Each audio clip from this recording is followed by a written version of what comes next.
Début des négociations sur les Brexit ce matin. France, la République en marche remporte la majorité absolue aux législatives. Maroc, manifestation à Bruxelles pour l'unité du Maroc. République démocratique du Congo, la justice congolaise sent son maître à bord.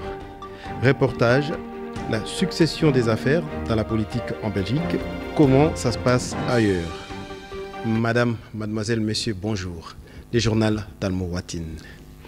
Début des négociations sur les Brexit ce matin entre l'Union européenne et le Royaume-Uni. Un reportage de Sébastien Edgington suivait.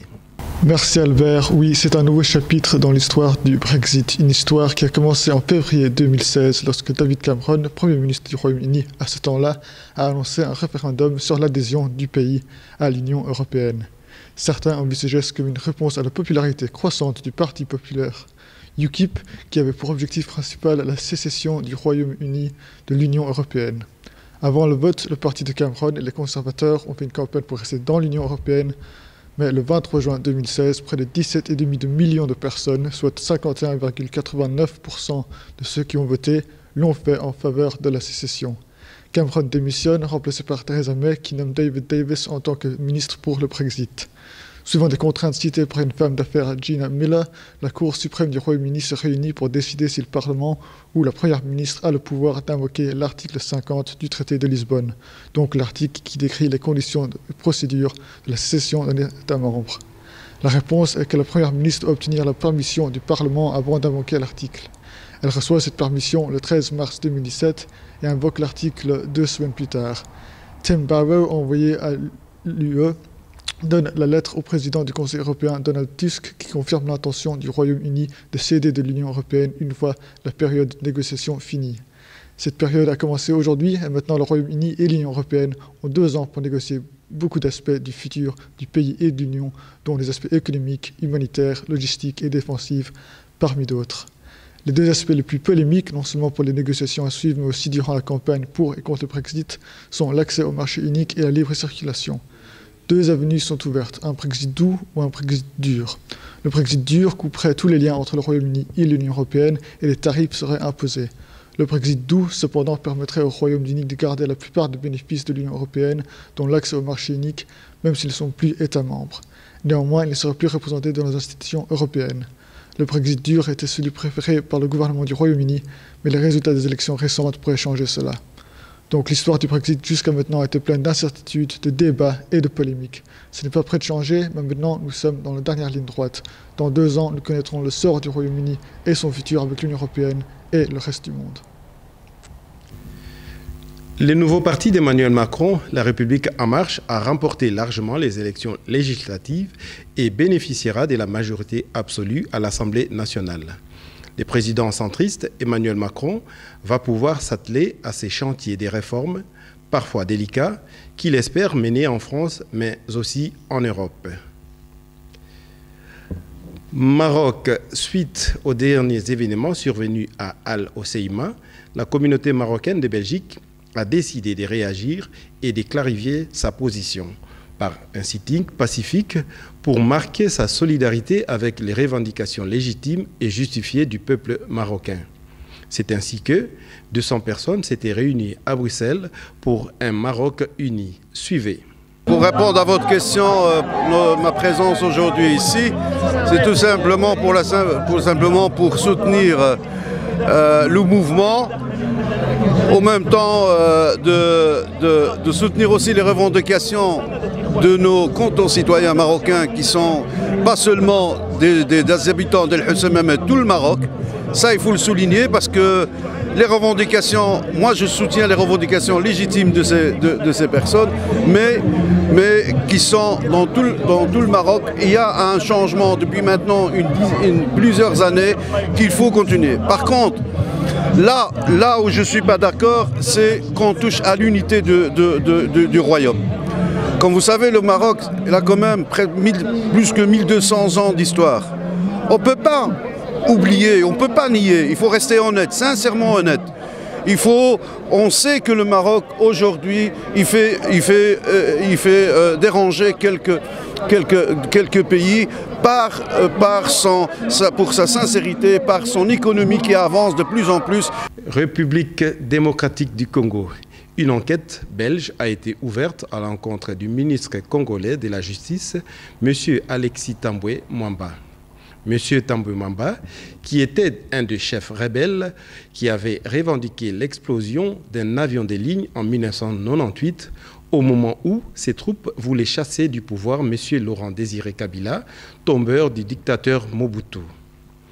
Depuis un mois, une plainte a été déposée par l'avocat bruxellois Alexis Dessoif. Le juge d'instruction, Michel Kless, qui a été désigné pour l'instruction du dossier, connaît très bien les Congos. Il instruit déjà notamment les dossiers du Ferco Kubla, Princesse Odette, dont la trame principale se déroule à Kinshasa. Et déjà, en 2003, dans un autre dossier, M. Tambwe Mwamba était présenté comme le roi du cobalt. M. Tambwe Mwamba, qui est résident permanent en Belgique, est convoqué pour une comparution le 22 juin prochain. Belgique.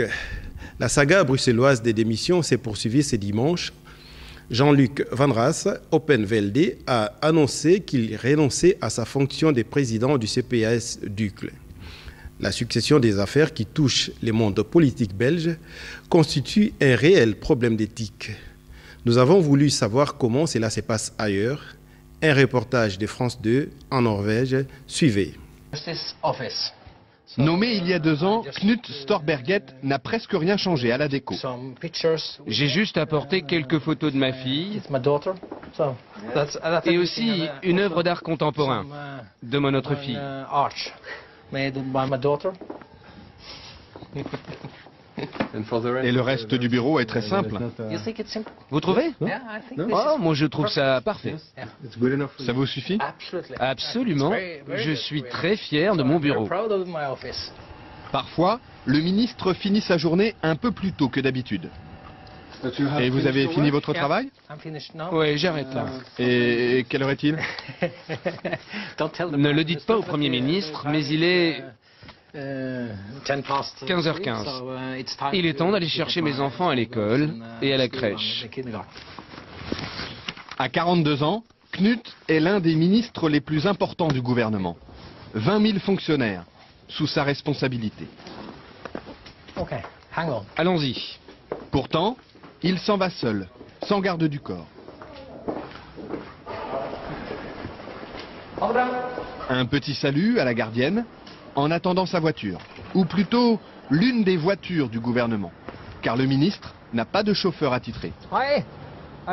Il partage les véhicules de fonction avec ses 19 collègues des autres ministères.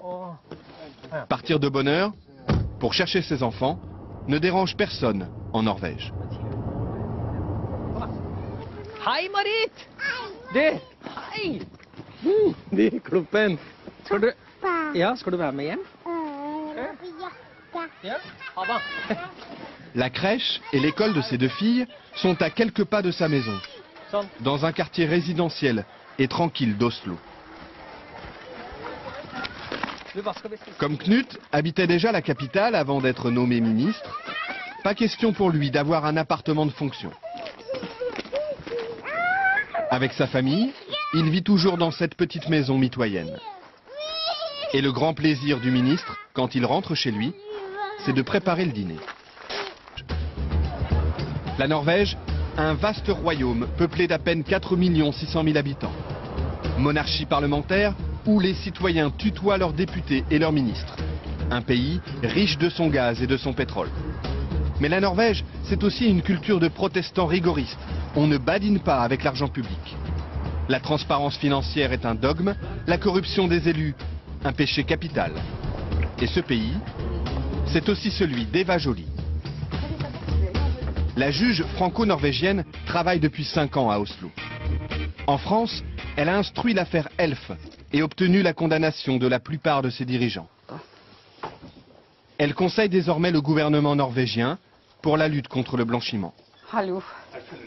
Ici, Eva Joly est une célébrité. Pour autant, pas question de mener grand train. Elle est soumise aux mêmes règles que n'importe quel fonctionnaire. Ses déplacements, par exemple. Aujourd'hui, elle se rend en province à une conférence. Les règles disent qu'on doit faire les transports par les moyens les moins chers et les plus rapides compatibles avec la mission. Donc nous sommes censés marcher à pied ou... Marcher, même si la gare se trouve à 10 bonnes minutes de son bureau. Ou prendre les moyens de transport en commun. Les transports en commun, et surtout pas le taxi. Au début, lorsqu'elle revenait d'une mission à l'étranger, Eva Joly rentrait chez elle en taxi et se le faisait rembourser par l'État. Habitude scandaleuse aux yeux de la presse qui l'a vite rappelée à l'ordre. Le titre était « Eva Joly vit grassement au dos de l'État » ou quelque chose comme ça. Donc, et j'ai compris, de façon assez innocente, je peux dire, que j'avais franchi un tabou et que si je voulais prendre un taxi, je me le payais. Hi. Salut. Je Je suis avec une équipe de télé française là. Je leur raconte mon histoire avec les taxis. Depuis, Eva Joly dit avoir compris la mentalité de ses compatriotes. Cette intransigeance lui apparaît comme une vertu démocratique. C'est un garde-fou très efficace et qui évite tout dérapage. Je pense qu'en France, on a vraiment vu ce que ça donne quand il n'y a pas de contrôle. Et aujourd'hui, on trouve un état de, je pense, de mépris du politique qui est beaucoup dû à tous les excès non réprimés, non constatés même. En France. En France. En France, élus et ministres disposent d'une enveloppe pour leurs frais quotidiens, sans justificatif. En Norvège, c'est l'inverse. Ils doivent tout avancer et ne sont remboursés que sur facture. La preuve avec le ministre des Affaires étrangères en déplacement officiel dans le nord du pays. Là aussi, sans garde du corps. Ce jour-là, il inaugure une école de commerce, visite une base militaire, rencontre les élus locaux. Et il déjeune comme tout le monde sur le pouce. Sandwich, café et gâteau sec. Cette fois-ci, ce sont ses hôtes qui l'invitent. Le ministre n'a rien à débourser. C'est lui qui paie le café. Mais d'habitude, il dispose d'un forfait très serré. 50 € pour 2 repas, 120 € la nuit d'hôtel. Il y a une limite pour chaque jour, hôtel, repas, couvert. Et si on dépasse cette somme, on doit le payer De votre poche. de son poche. Son assistant garde précieusement les reçus du taxi. Il sait qu'on va les lui réclamer. Pour l'embarquement du vol retour, le ministre fait la queue. Tout traitement de faveur serait mal vu. Merci pour votre fidélité. Je vous fixe rendez-vous la semaine prochaine. Au revoir.